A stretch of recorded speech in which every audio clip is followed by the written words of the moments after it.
Halo, assalamualaikum warahmatullahi wabarakatuh. Pada kesempatan kali ini kita akan belajar bareng atau berdiskusi tentang soal-soal yang bakal muncul nanti di pretest PPG teman-teman. Jadi ini soal yang saya buat berdasarkan kisi-kisi terbaru yang ada di PPG Kemendikbud. Bagi teman-teman yang belum lihat kisi-kisi, silahkan download di sana di PPG Kemendikbud. Jadi kesimpulannya pada soal yang ada itu hanya soal tes bakat minat dan pedagogi serta profesional ya teman-teman. Jadi sudah saya jelaskan bagaimana tentang soal tes bakat minat, silahkan ditonton videonya. Untuk tes TPA tidak apa-apa, teman sudah belajar, silahkan diingat-ingat saja, siapa tahu nanti ada kejutan ya. Jangan sampai ada kejutan nanti di tes ya. Jadi deret, TPA dan sebagainya itu tetap saja dipahami ya, tapi jangan fokus ke sana, kita fokus di kisi-kisi sekarang ini.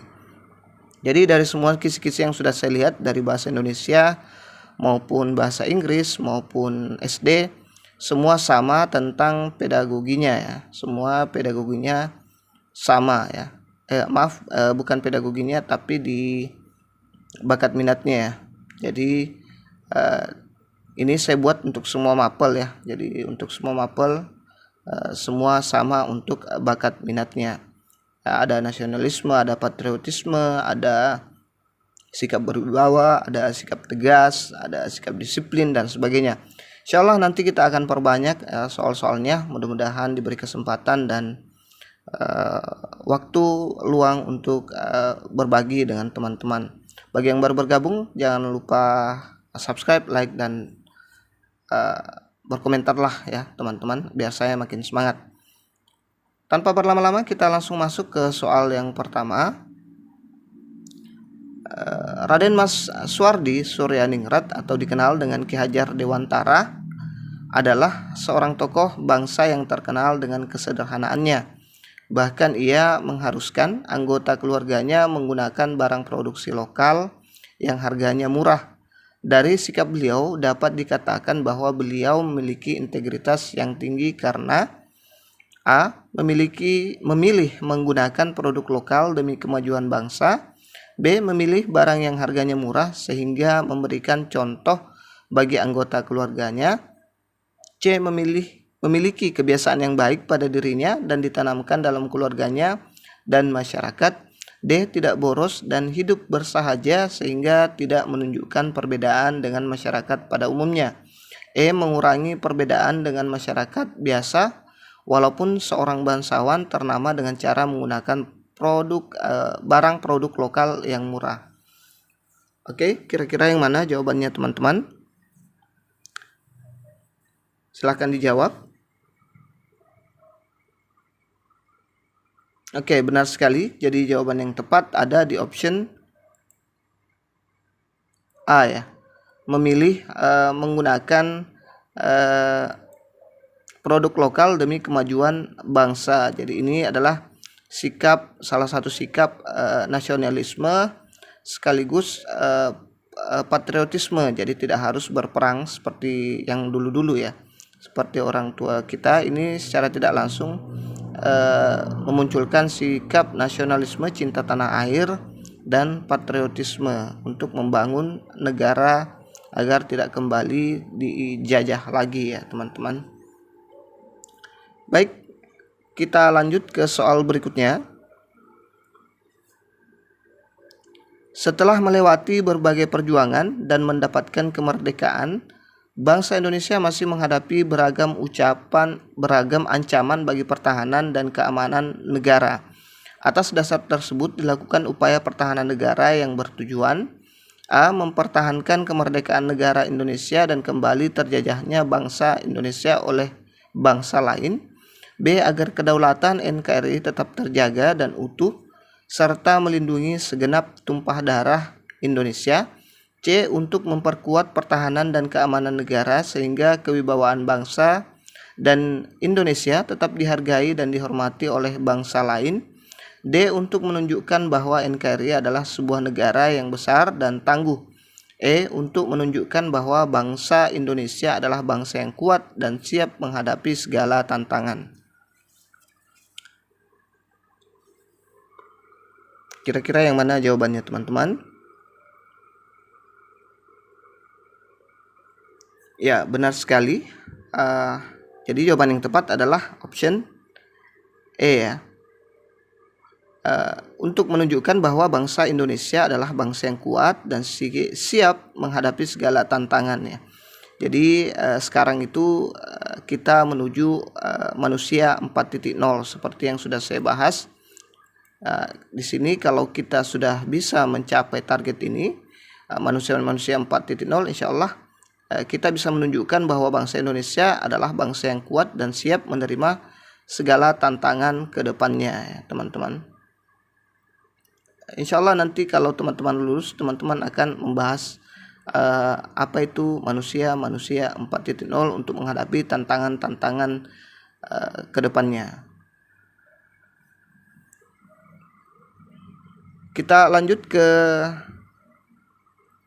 soal berikutnya ya. Jadi tadi itu masih nasionalisme atau patriotisme ya, bisa masuk di sana semua. Generasi muda memiliki peran yang besar dalam perjuangan bangsa Indonesia untuk memperoleh kemerdekaan. Salah satu wujud nyata peran generasi muda adalah lahirnya Sumpah Pemuda. Di bawah ini yang bukan merupakan arti penting Sumpah Pemuda bagi bangsa Indonesia adalah A. Menjadi alat pemersatu para pemuda bangsa Indonesia. B. Meningkatkan kesejahteraan para pemuda yang memperjuangkan kemerdekaan Indonesia. C. Menambah semangat generasi muda dalam mengusir penjajah. D. Menyatukan seluruh organisasi kepemudaan bangsa Indonesia. E. Menambah semangat untuk merdeka pada generasi muda Indonesia. Kira-kira yang mana jawabannya? Ya, wujud nyata peran generasi muda, lahirnya Sumpah Pemuda yang bukan ya. Jadi ada kata kunci bukan atau kecuali. Jadi yang tidak termasuk adalah option B ya. Option B, meningkatkan kesejahteraan para pemuda yang memperjuangkan kemerdekaan. Jadi ini bukanlah salah satu wujud peran generasi muda ya, yang bukan merupakan arti penting dari Sumpah Pemuda bagi bangsa Indonesia. Jadi tidak ada yang meningkatkan kesejahteraan, tidak ada hubungannya dengan kesejahteraan ya untuk Sumpah Pemuda ini. Ya, perlu teman-teman ketahui, ini soal-soal ini saya ambil dari FR P3K yang kemarin, jadi agak update ya, atau sama saya ambil juga dari FR soal CPNS 2019 kemarin dan 2021 kemarin ada kan yang bukan guru ya teman-teman. Ini nasionalisme dan patriotisme saya ambil dari sana ya. Baik, kita lanjut ke soal berikutnya. Jangan lupa subscribe, like, dan bantu share ya teman-teman, biar saya makin semangat. Berkomentarlah biar kita sharing di sana. Keberagaman budaya yang dimiliki oleh bangsa Indonesia memberikan konsekuensi bahwa kita harus memiliki sikap menghargai budaya orang. Berikut ini yang termasuk bentuk menghargai budaya orang lain adalah A. Bersikap selektif terhadap keberagaman budaya. B. Bersikap terbuka untuk menerima dan menerapkan budaya orang lain. C. Menghormati keberagaman budaya. D. Cenderung tertutup dan menghindari budaya orang lain. E. Selalu mencari sisi negatif terhadap budaya orang untuk dihindari. Nah, kira-kira yang mana jawabannya nih teman-teman? Ya, benar sekali. Jadi jawaban yang tepat ada di option B ya. Bersikap terbuka untuk menerima dan menerapkan budaya orang lain. Jadi jangan hanya budaya kita sendiri yang kita kembangkan terus-menerus. Harus terbuka dengan budaya-budaya orang lain. Kita ini di Indonesia berbeda-beda tapi tetap satu. Ada banyak sekali budaya, termasuk bahasa di situ. Jadi kita harus terbuka ya. Susah kalau kita tidak terbuka. dengan budaya lain. Kita banyak suku ya. Di Indonesia kita memiliki banyak sekali suku ya. Nah, ini salah. Tertutup juga salah, karena Indonesia tidak hanya memiliki satu budaya saja. Ini juga bagus, tapi lebih bagus yang ini ya. Nah, ini selektif apalagi ya. Ini juga tidak menghargai perbedaan. Jadi kita harus selalu menghargai perbedaan.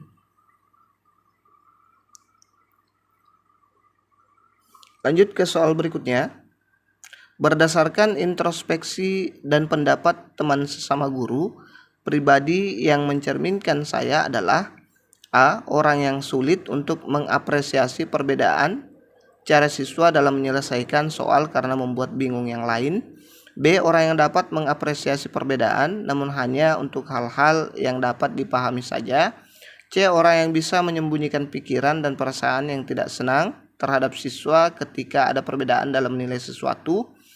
D. Orang yang dapat mengapresiasi keberagaman dan memiliki kebenaran untuk berpendapat untuk sikap perilaku yang tidak toleran. E. Orang yang terbuka dengan masukan atas prinsip dan keyakinan diri serta siap mengupayakan kompromi dengan orang lain. Jadi ini agak hot soalnya. Jadi teman-teman harap hati-hati menjawab soal-soal seperti ini ya. Jadi kalau menurut saya jawaban yang paling tepat adalah option E ya. Ini orang yang terbuka dengan masukan atas prinsip dan keyakinan diri serta siap mengupayakan kompromi dengan orang lain ya. Dia menampilkan pribadi yang mantap, stabil, dewasa, arif dan berwibawa, teman-teman.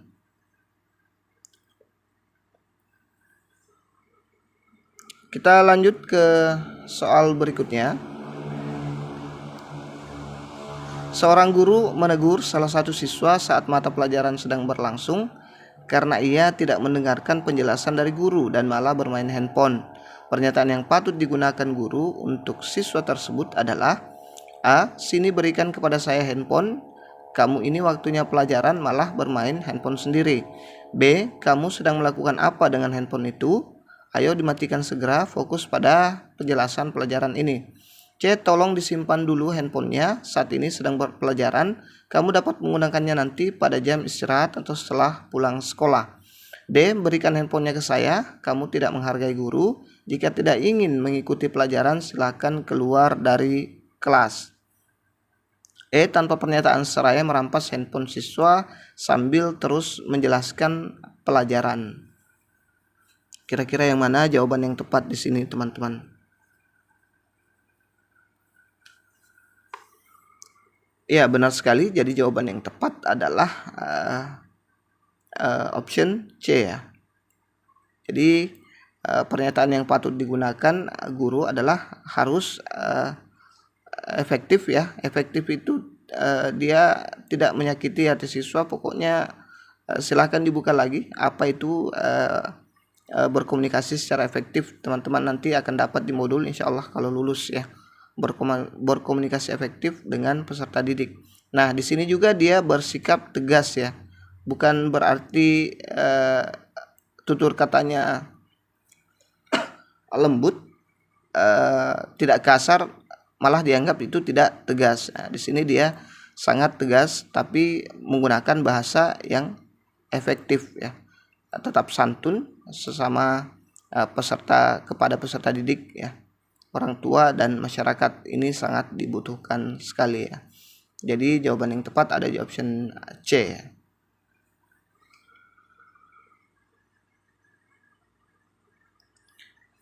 Kita lanjut ke soal berikutnya. Jangan lupa berkomentar di kolom komentar ya teman-teman.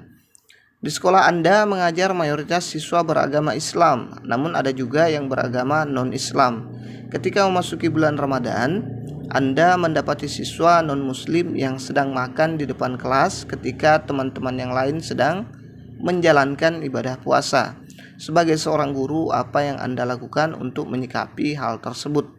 A. Menasihati siswa agar tidak makan di depan kelas selama bulan Ramadan demi menghormati yang berpuasa.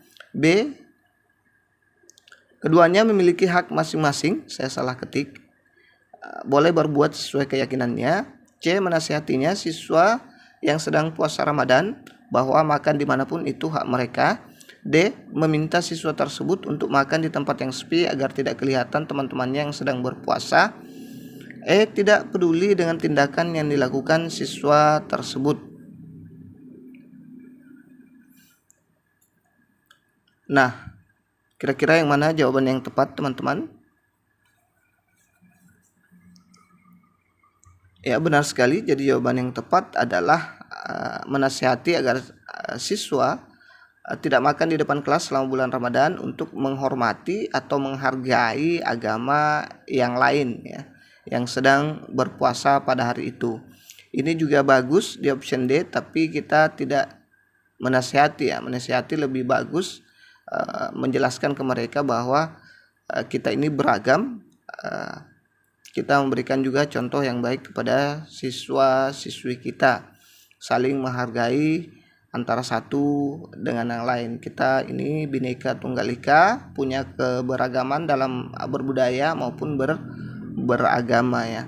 Bersikap inklusif, bertindak objektif ya. Yang salah disalahkan ya. Kalau yang ini yang option B dan C itu malah menyalahkan yang lain ya. Objektif, tidak objektif. Serta tidak diskriminatif. Tidak boleh, kita sebagai guru tidak boleh diskriminatif terhadap siswa kita, terhadap lingkungan kita, baik agama, kelamin, ras, kondisi fisik, latar belakang keluarga, dan status sosial ekonomi. Oke, jadi itu saja dulu yang sempat kita share pada kesempatan kali ini. Kita akan lanjut part 2. Kalau teman-teman suka, silahkan berkomentar. Dan kita juga akan buat nanti untuk yang pedagoginya, termasuk PTK, memberikan penilaian dan sebagainya. Jadi jangan lupa subscribe, like, dan bantu share. Semoga bermanfaat. Semoga lulus semua. Wassalamualaikum warahmatullahi wabarakatuh.